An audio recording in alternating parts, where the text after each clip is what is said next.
Higher costs of cars, petrol and food drove year-on-year inflation higher in March. On-year, transport costs rose 13.4%. Higher accommodation costs and electricity tariffs drove housing costs up by 7.1%, while food prices increased by 2.6%. For the first quarter overall, consumer prices rose 5.2% compared to the same period a year ago and are likely to come down for the rest of the year.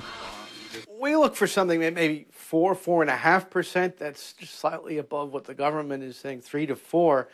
But like the government, we expect that it would moderate a little bit in the second half of the year-on-year figure. And just the base effect will be helpful. And again, assuming that the oil prices, are reasonably well behaved.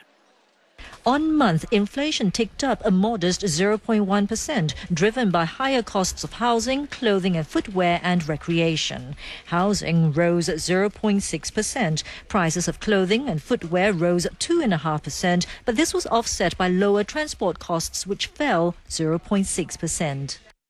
Although COE prices are higher than what they are a year ago, they are not increasing at the same rate as the previous year.